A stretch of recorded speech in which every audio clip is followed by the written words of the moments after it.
Graça e paz, meu irmão, minha irmã. Alegria demais ter você aqui comigo para mais um devocional. E como eu sempre falo, aqui neste canal, nós não falamos de religião. Nós falamos de relacionamento íntimo, sincero e verdadeiro ao Rei dos Reis. E hoje, neste devocional, eu quero falar com você sobre algo profundo, sobre o Santo dos Santos. Mas antes de entendermos isso espiritualmente, precisamos entender biblicamente o que vem a ser o Santo dos Santos. Porque o nosso Deus é um Deus de revelação, mas também é um Deus de fundamento.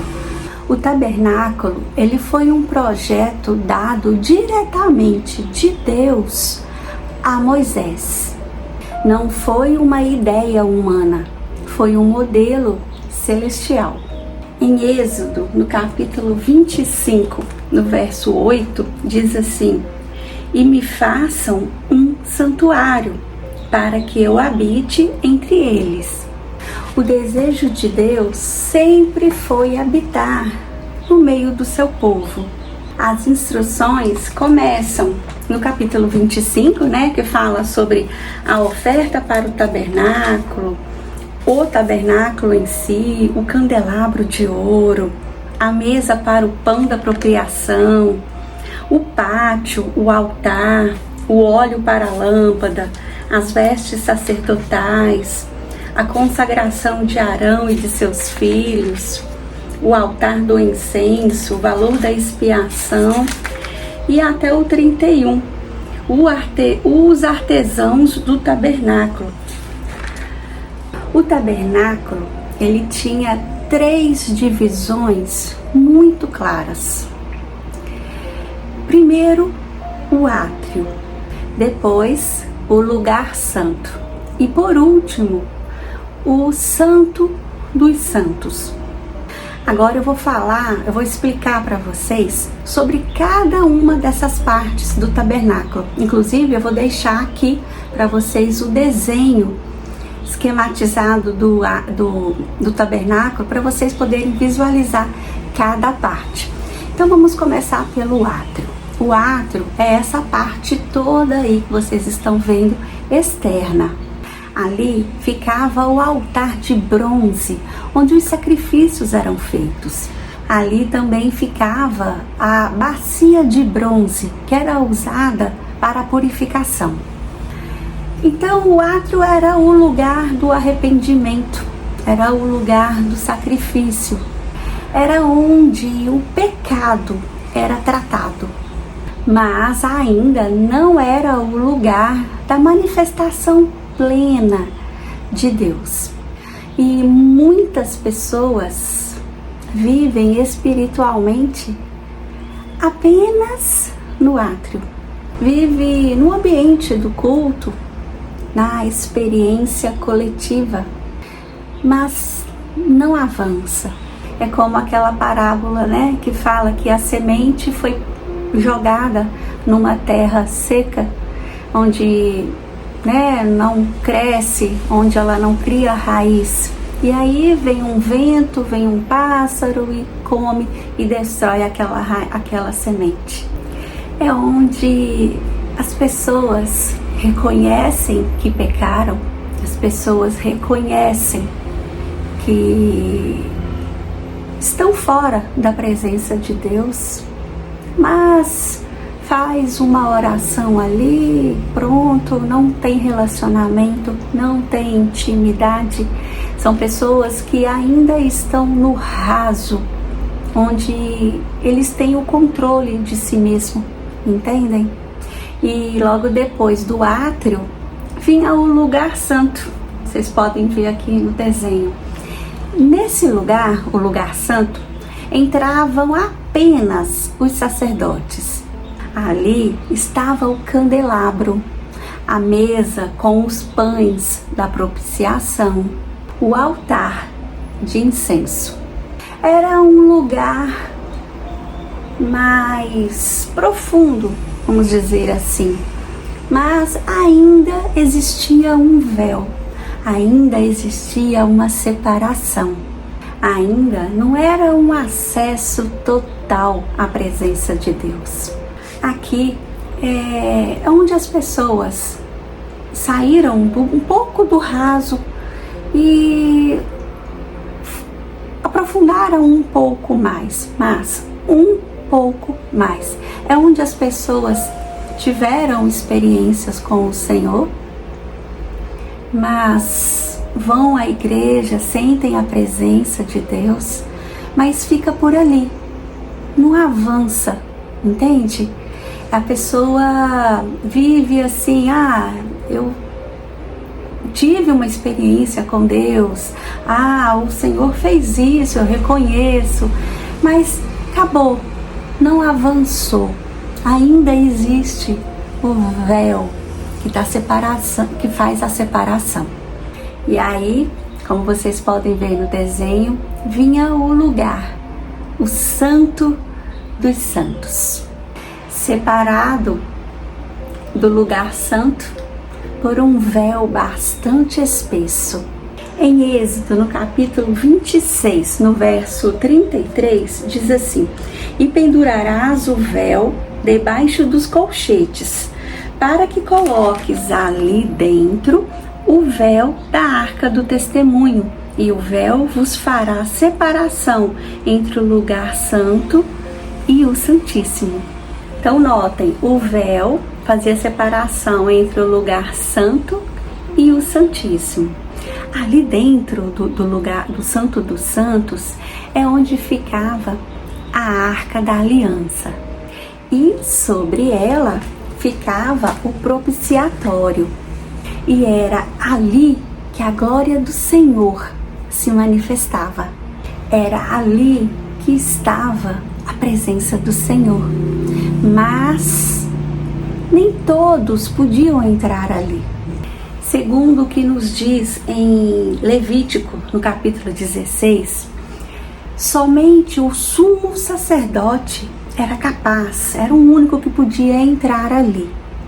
E no versículo 2 está escrito assim, Levítico 16, no versículo 2: "E o Senhor disse a Moisés: Fala a Arão, teu irmão, para que ele não entre todo o tempo no santo lugar, para dentro do véu, diante do propiciatório que está sobre a arca, para que ele não morra, porque eu aparecerei na nuvem sobre o propiciatório."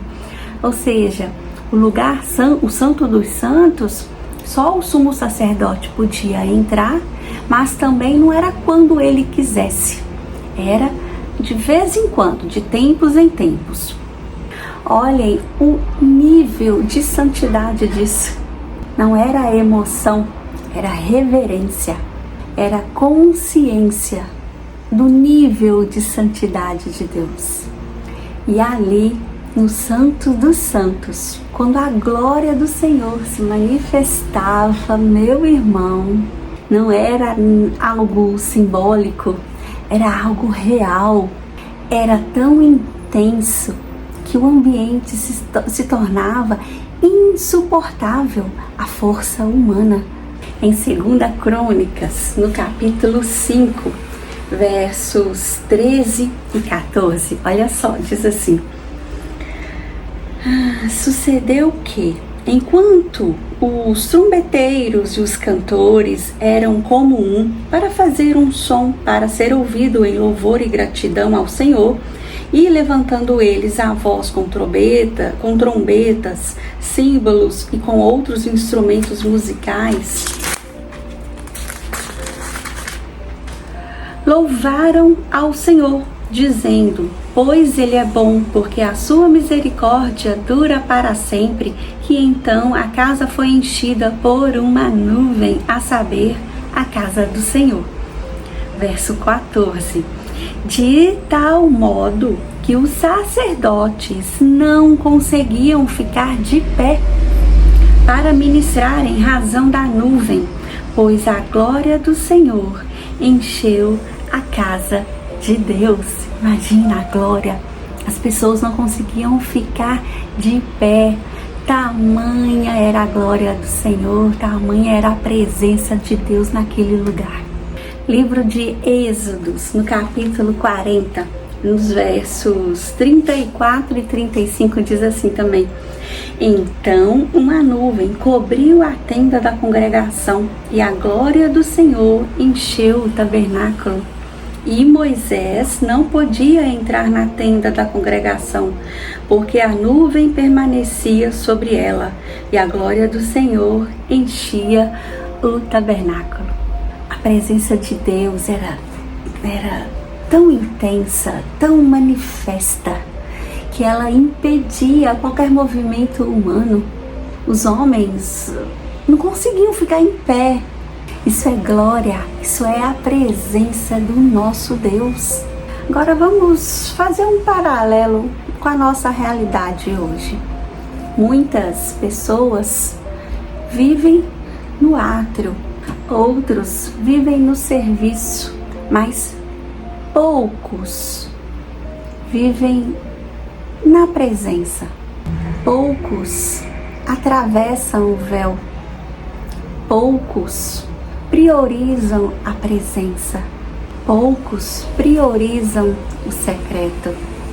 Relacionamento não é evento. Relacionamento é constância. E agora eu quero te fazer uma pergunta. Onde você vive espiritualmente? Você vive no movimento ou você vive na presença?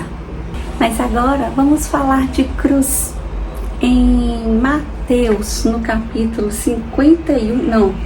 27, no verso 51, diz assim: E eis que o véu do templo se rasgou em dois, de alto a baixo, e tremeu a terra, e fenderam-se as rochas. E o véu do templo se rasgou de alto a baixo. Foi Deus abrindo o acesso.